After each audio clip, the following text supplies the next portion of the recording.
Hello and welcome to the newsroom. I am Jerusha Amarigbo. President Muhammadu Buhari has ordered the National Security Advisor Babagana Manguno to convene the fresh meeting that will draw up a pathway in a bid to put an end to the resurgence of banditry in Zamfara State. In a statement released by his immediate spokesperson, Garba Shehu, the president again blamed the rising cases of bandit attack on communities in Zamfara State, undermining activities in the region. According to the statement, the president's latest directive was because of a letter he received from the Speaker of the Zamfara State House of Assembly, Nasiru Magaya, appealing for intervention in the matter. In 2019, the president banned all mining activities in Zamfara. However, this has not stopped the killings and kidnapping by bandits in Zamfara and neighboring states. The federal government has commenced the disbursement of 20,000 naira cash grant to 5,000 poorest and most vulnerable women across the 6 area councils in the Federal Capital Territory.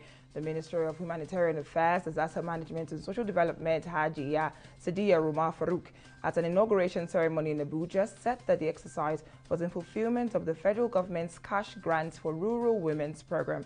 Farouk said the grant was introduced in 2020 to sustain the social inclusion agenda of President Muhammadu Buhari's administration.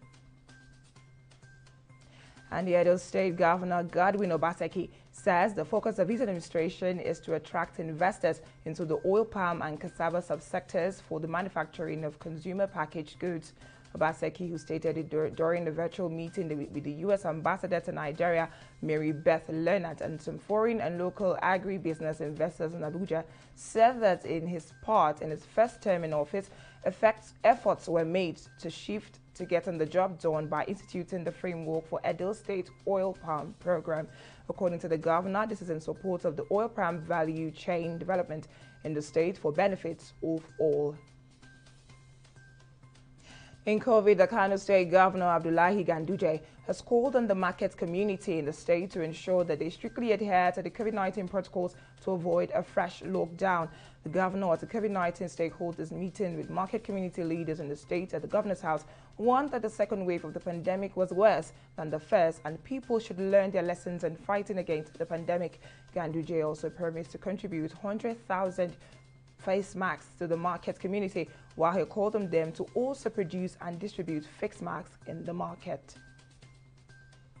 And while Nigeria prepares for a revenue shortage in 2021, with plans to borrow about a quarter of the year's budget expenditure, the country will spend around 7.8 billion naira on entitlement, severance allowance and other prerequisites to the nation's former leaders.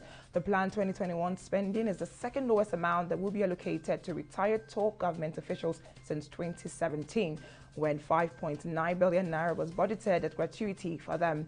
This year, of the total 7.8 billion naira, former heads of state, presidents and their respective deputies will earn a combined entitlement of 2.3 billion naira.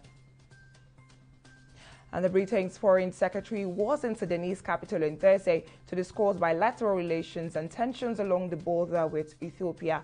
Dominic Raab, who arrived in Khartoum, met with the head of the Sudan ruling Sovereign Council, Abdel Fattah Burhan, Sudan's Prime Minister and acting Foreign Minister.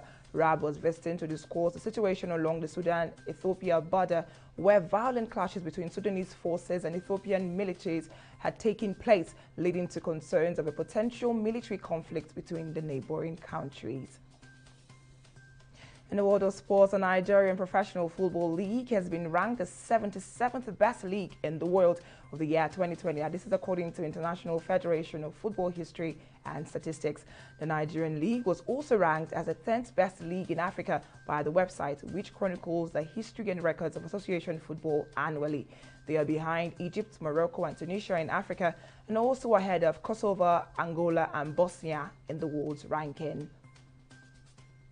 And that's all we have on our package at this hour. Thank you for staying with us. I am Jerusha Amarigbo.